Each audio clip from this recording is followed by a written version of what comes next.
Sometimes the people closest to us are the hardest to reach. If any even word, even sort of hint of what the king thought about this were to come out in the open, it would be what they call legal jeopardy. Robert, lovely to see you. And actually, it isn't that long since we spoke to you about the first edition of this book, which came out in the January of 2024. This year, yeah. And then what happened almost immediately afterwards? I think almost the day after the book came out, or certainly in the same week, we had the words "enlarged prostate" in a palace medical bulletin, which were quite striking, which of course was on the same day that it was announced that the Princess of Wales was in hospital for abdominal surgery and would be off duty until Easter. So it was quite a serious day, which then became all the more serious the following month when it transpired that the king was undergoing treatment for cancer. And then about a month and a half after that, we had that remarkable video of the princess on the bench amid the daffodils saying that she too had cancer. And suddenly the monarchy was in this, probably its greatest challenge since the 1990s, and really since then, things have sort of been going in a slow but upwards direction, and all sorts of extraordinary things along the way. So I wanted to capture all that, which is why this edition of the book is somewhat fatter than the last one. I was surprised. This new book does say that the king had a cancer scare earlier in his life. I didn't know that. No, we didn't know that. We were not told. We were not told that. We don't know the nature of it. We don't know very little more than that. But the fact was there was an earlier scare. And I think we have to remember that, here is someone who has been very close to the whole sort of world of cancer, if you like, who's sort of patron of a number of charities like Marie Curie, which he takes a keen interest in every year, for example, before Christmas, without any cameras off the sort of, the regular royal duties. He goes around hospices before Christmas. I mean, he has a very good working knowledge of the latest cancer care treatments, the effects. So he's as patients go, I would say he has a pretty well developed sense of the disease. And there was a certain amount of transparency about his condition because he is the head of state. But we still don't know what kind of cancer he's got. No, that's the one thing that they're holding back, and I think, well, from my understanding, is they will continue to hold back on is what sort of cancer was it, just because I think there's a sort of sense that, there should be something that remains private between, a patient and doctor. I think there was a worry that if they were specific about what sort of cancer it was, immediately everyone would go charging off down that particular rabbit hole and picking out, all the different treatments on that, but excluding the rest, if you like, of the sort of cancer spectrum. I think there was a sort of sense of wanting to show solidarity with everybody dealing with the disease. And so that element of it hasn't been made available, but he was very keen early on. There is a sort of sense, look, I am the head of state, therefore you do have a right to know how I am, how I'm doing. And so even from the start, when he was essentially in seclusion, he was locked away at Sandringham, but he would come down to London to go and see the doctors. But he made a point of always going in the state Bentley, which is a very sort of visible car with big sort of wide windows, and not having lots of outriders and whizzing around, going slowly, at the normal speed, waving at people. There was a sort of sense of, look, it's all right. And as soon as he could start shaking hands again, which was at Easter, then, the doctors had to give it the say-so, but then, then he started sort of re-engaging, if you like, with the public. And so in that period, it was a sort of reminder, really. It was a bit like back to the days of COVID, where he was sort of operating constitutionally. He was doing all the constitutional stuff, still seeing the Prime Minister, seeing all the papers, the red boxes would come and go, the greeting ambassadors, all that kind of stuff would happen. But it was being done at sort of arm's length, if you like. I mean, he couldn't do it. He couldn't meet the public. But then, as we got into the summer, as we got to things like the 80th anniversary of D-Day, there he was on the beaches of Normandy. And really by the end of the summer, he was holding there was a state banquet for the Emperor of Japan. And you actually then had to sort of start reminding people this man is still undergoing treatment for cancer. And I think you still do. I mean, he pressed the pause button when he went off to Australia and then to Samoa for the Commonwealth Summit the other day. But the treatment continues. Obviously, he will have received the very best possible care and advice, but were you surprised that he undertook that tour? Not knowing how seriously he takes the Commonwealth, I think, had he not been resuming kind of duties in late summer, had he still been in, as it were, in sort of seclusion, then I would have been. But the fact that he was doing things like his birthday parade, doing walkabouts, doing garden parties. I mean, he did several garden parties this summer.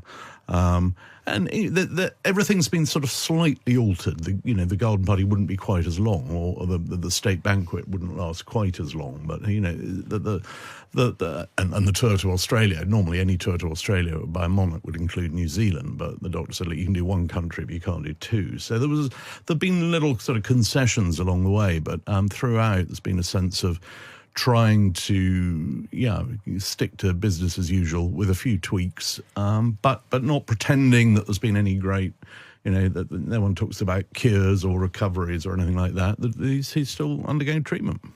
And he's always had an interest in alternative medicine, homeopathy. Who is he consulting? Do we know? Yeah, there's a new head of the Royal Medical Household, which is a sort of the top doctor, who's a chap called Mike Dixon, who does have an interest in homeopathy and has been criticised for that, but who's first and foremost a regular doctor, bringing in all the top specialists, but who has a sort of open mind on this. So we don't know precisely what sort of medication he's getting, because we don't know precisely what sort of cancer he's got. But I'm left in no doubt that it's all the regular, modern, conventional, latest, up to date medication and treatment. But if there is a bit of homeopathy in the mix, well, that's up to him. And what about spiritual guidance? Yes, he's. I think we've known he's always interested in other faiths, but I think we've often sort of overlooked his own faith, and it runs deep. All those years when we might see the Queen going to church every Sunday, we wouldn't see him going to church on a Sunday, but he always did. He always has done, and he's got this tiny little chapel that he's had built in the garden at Highgrove, which he calls the Sanctuary. It's only got room for about 3 people in it. But during his sort of the dark days of this year, he would have Sunday services in there, and I talked to his very old friend Richard Charters, the former Bishop of London, Lord Charters, who went down to conduct communion there and had long chats with them about it. And what's really interesting is he's very stoical about it. He's sort of very conscious of the sort of fragility, if you like, of the kind of human condition. But he's stoical, and one thing that was there in the sanctuary was a well-thumbed copy of the works of St. Silouan, who I have to admit I didn't know very much about, who was a Russian Orthodox monk, who has a fairly sort of grounded philosophy, which is not one of sort of fluffy, nice miracles will happen. I think his sort of watchword is keep your mind in hell and do not despair. It's a sort of it's a bit brisk. Well, he's been reading St. Silouan. That's How are we spelling this saint? I'm going to look him up. Silouan. He's Russian Orthodox monk. Right, gosh, keep your mind in hell and do not despair. Yeah. I think that's it. You check it out. Yeah, pop that on a T-shirt, everybody. Can we talk a bit about how the illness has affected his relationships within the family? For the people who would love to see a very happy ending for the Windsors, there was this huge hope, wasn't there, that Prince Harry and his father would have a really proper reconciliation. And actually that did seem to be forthcoming from Prince Harry's side when the news first arrived of his father's illness. But where do you think we find them now? Well, I think everyone was rather touched that, Harry's instant reaction on hearing the news was to hop on a plane and fly from California to London to see his father and just to sort of say, look, you're my father, I love you, I'm with you, I'm rooting for you. And then he went home again, and since then, there hasn't been much communication, but that, as I discovered while working on this new edition, was for sort of 3 reasons principally. I mean, one is Harry's got a lot of as we know, he's got a lot of issues he wants to unpack, he wants to deal with, to do with his treatment by the palace, by the monarchy, and whatever. And everyone's trying to keep the sort of pressure levels down, the stress levels of the king down. And now is not the time to have a sort of heated family summit on that. The second point is that any sort of rapprochement with Prince Harry has really got to be done in tandem with the Prince of Wales. The king can't sort of have any sort of, if you like, bilateral deals with Harry, but leaving William out of the conversation, because one day he'll be king, and the king's obviously got to be very mindful of his relations with his heir, who's very much part of the sort of working royal unit. And then the third factor, which I discovered, and this is the one that's particularly makes things particularly difficult. People saying, why can't the king and Harry? Why can't they just sit down and talk? It's because Harry is suing the government at the moment. And as one constitutional expert put it to me, if you imagine the situation where you've got the king's son suing the king's ministers in the king's court, if any even word, even sort of hint of what the king thought about this were to come out in the open, it would be what they call legal jeopardy. It would basically pull the rug out from under the case, as happened with the Paul Burrell case way back in 2002, the former royal butler who was was in the dock on various charges, and then it transpired that the late Queen had remembered a conversation with him, and the whole case fell apart. So there's this sort of the Paul Burrell precedent, if you like, is part of this as well. So for now, there isn't going to be any great reunion of any sort, but I think he does have an open mind. I mean, doors have been left open. I think in due course we probably will see a warming. We will see a situation where perhaps Harry does come back and maybe goes up and spends a few days in Balmoral with his father. That I think those days will come. I just think not yet. Well, I think we could have done with some of Harry and Meghan's stardust this year, not least because the Princess of Wales has been very ill as well, and we never did know entirely. Welcome back to Meghan and Harry Tales, where we uncover the deeper truths behind the royal drama. Today, we explore a question many of you have been asking.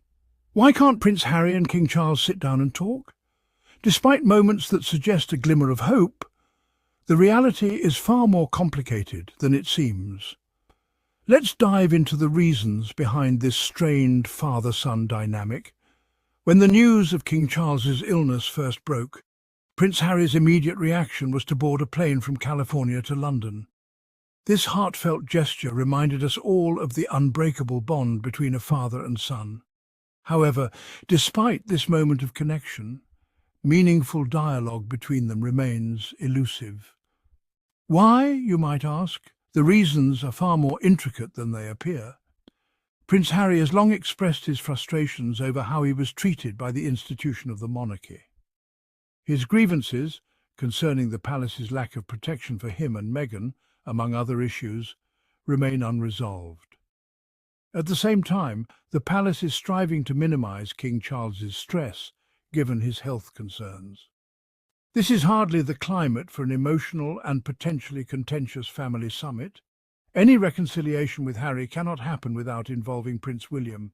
As the future king, William plays a crucial role in the monarchy's stability. King Charles must tread carefully, ensuring that any dialogue with Harry doesn't sideline William or create the impression of division within the royal institution. This interdependence complicates matters further. The third and perhaps most significant obstacle is Prince Harry's ongoing legal battles with the British government. He is currently suing the government over security arrangements, a case being heard in the King's courts. Legal experts warn that if King Charles were to express any personal views about the case, even inadvertently, it could undermine Harry's legal position and risk derailing the case altogether. This recalls the precedent set by the 2002 Paul Burrell case, where revelations from the late Queen disrupted a legal process.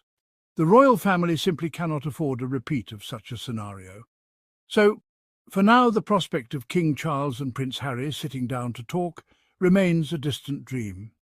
These obstacles, a mix of personal, institutional and legal challenges, stand firmly in the way of reconciliation. But let's hold on to hope. Both King Charles and Prince Harry have left the door open for the possibility of mending their bond in the future.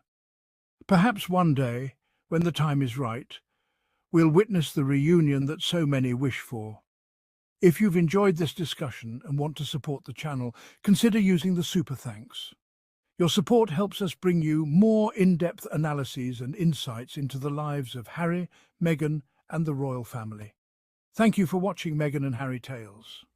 Don't forget to like, share, and subscribe for more royal updates and discussions.